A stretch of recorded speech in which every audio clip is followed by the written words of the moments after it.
Good morning class में। बेटा आज हम लोग मैथ्स के न्यू चैप्टर स्टार्ट करेंगे और चैप्टर है आपका फ्रैक्शन। ठीक है, चैप्टर 4 इज फ्रैक्शन। तो चलिए इस चैप्टर को पढ़ने से पहले हम समझ लेते हैं कि फ्रैक्शन कितने टाइप्स के हैं। 6 types of fraction. First is like fraction, second is unlike fraction, third is proper fraction, fourth is improper fraction, fifth is mixed fraction and last is union fraction. ठीक है, तो सबसे पहले हम समझ लेते हैं कि लाइक फ्रैक्शन किसे कहते हैं।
ये क्या हो गया आपका आंसर। फिर इसका सी पार्ट देखेंगे 9/8। ठीक है, इसका डिवाइड करिए तो देखिए छोटा सा डिवाइड आपको दे देंगे 8 9 8 1 सा 8 यानी कि 1 आया। क्या लिखेंगे हम आंसर में 1/8। ठीक है, तो इसके A to C part A B C part में 3 पार्ट करवा दिए, बाकी बी टू एफ ये आपको खुद से अपने फेयर कॉपी में करना है। ठीक, इसके बाद हम लोग देखेंगे क्वेश्चन नंबर 5। क्वेश्चन नंबर 5 है आपका which of the following pairs of fractions are equivalent. ठीक है, आपको बताना है कि ये इक्विवेलेंट है या नहीं। क्वेश्चन नंबर 5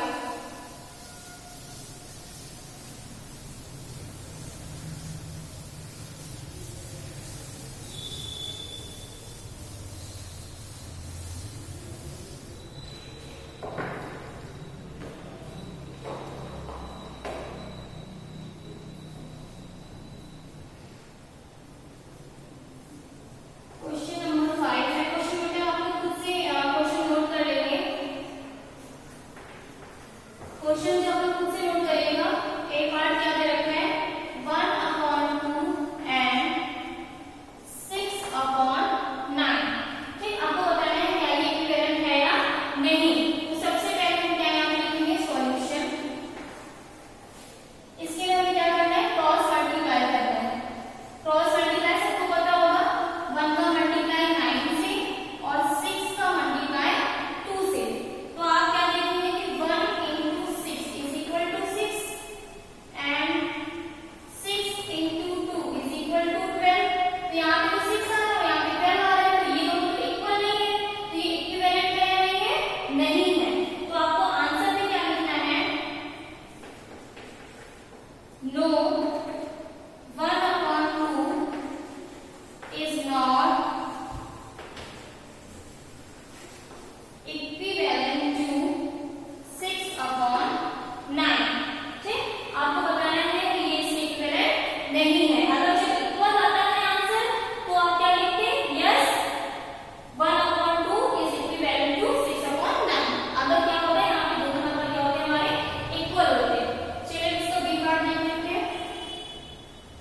बी पार्ट है 2/5 and 10/15। तो यानी कि यहाँ से सॉल्यूशन 2/5 10/15। हम क्या करेंगे क्रॉस मल्टीप्लाई यानी कि 2 into 15। 15 में कितना होगा 30 पे 10 into 5 यानी कि 50। तो आपने देखा अभी भी क्या दोनों इक्वल नहीं है, यहाँ पे 30 आ रहा है, यहाँ पे 50 आ रहा है। तो सेम आंसर इसका भी वही आ जाएगा no 2/5 is not equivalent to 10/15। ठीक है, इसे नोट कर लीजिए। इसके दो पार्ट मैंने कराए हैं, लास्ट एक सी पार्ट है वो आपको खुद से करना है अपनी फेयर कॉपी में। इसके बाद हम देखेंगे क्वेश्चन नंबर 6। क्वेश्चन नंबर 6 है आपका write 4 fraction equivalent to each of the following. आपको क्या करना है इसमें से कौन सा टेबल पढ़ना है। तो क्वेश्चन नंबर 6 आप लोग खुद से कर लीजिएगा क्योंकि बहुत ही इजी है। 2/3 दे रखा है ना, 2 का टेबल हम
यानी